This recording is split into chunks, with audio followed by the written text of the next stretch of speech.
Okay, Monday, 18th of March, 2024. So, how to use Tinder for Geoarbitrage. So, there's an interesting little technique that I came across really in, I'd say, spring 2020, and over time really expanded on it and refined it and all the rest and tweaked it here and there. So, Tinder has this interesting profile, interesting setting in the profile, which is passport. It allows you to go to different cities around the world, and of course you can get swiping there. So I did an interesting test a few times.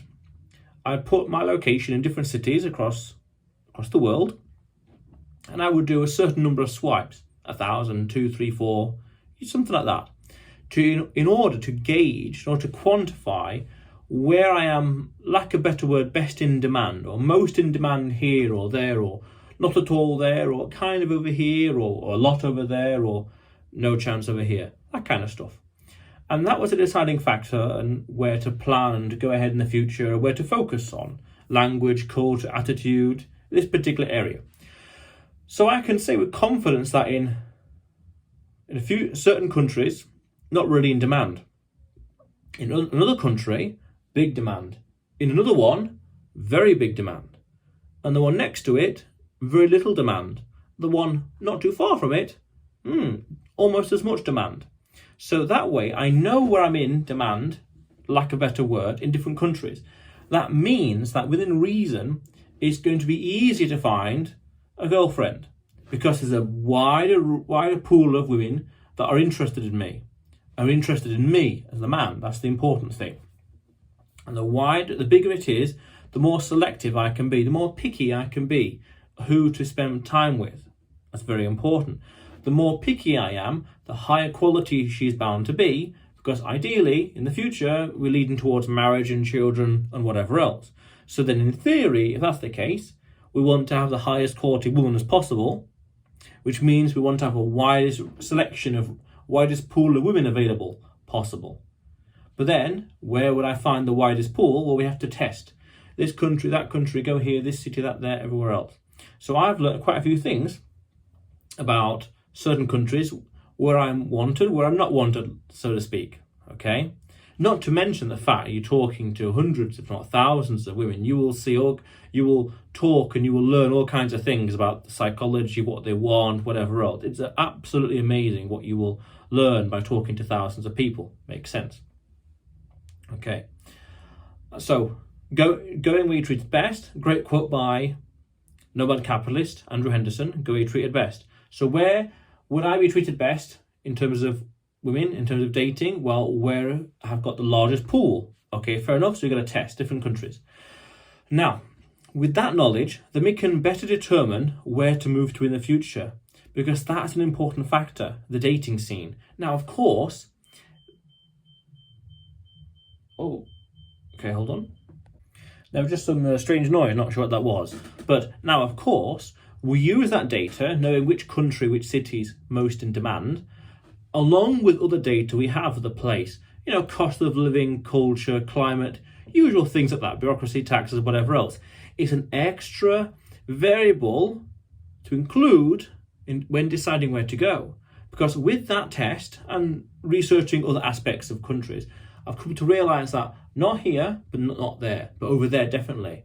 But not over here, but not over there, but over here definitely. So then I've realised that with more clarity, there's that important word there, clarity, that if I go to this place, I'm going to get a much better deal than if I went to that place, right next door. Different culture, climate, whatever. Different results in demand. Very important. Yes. So I want to use that. I gather as much data as possible to decide where to go, more clarity. Now also, intrinsically, by doing this, you socialise with people, always nice.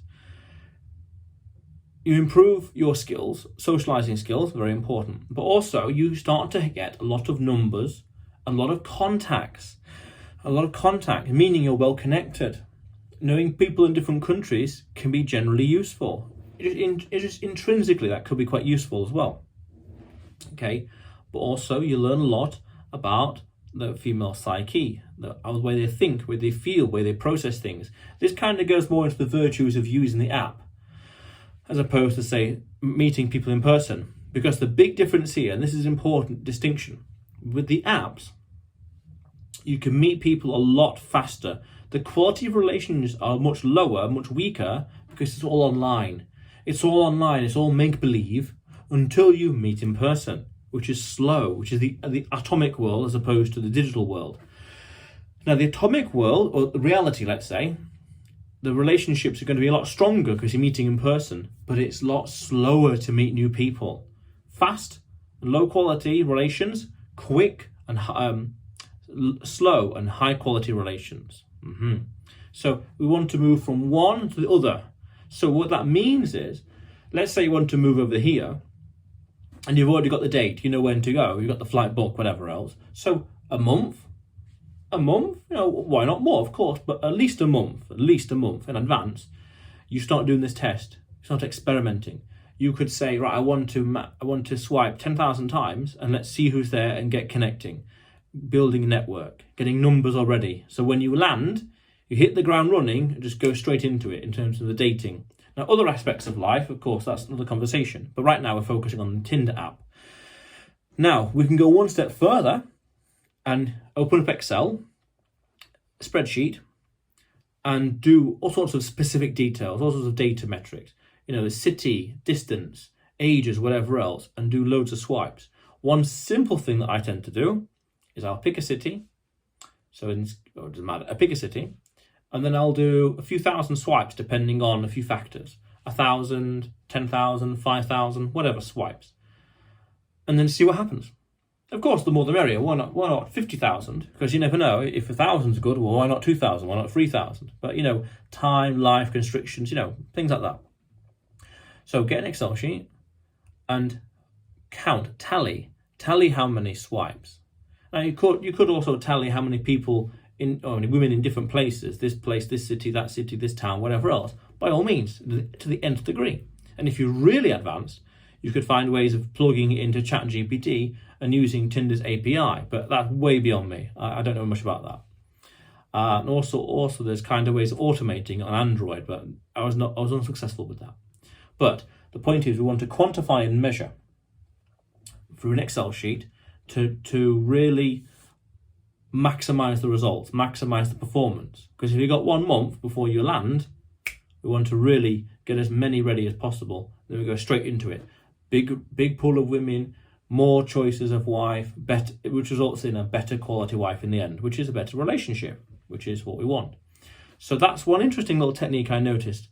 An interesting way of using Tinder for geoarbitrage to maximize potential, maximize what's possible in life. It's quite powerful, yeah.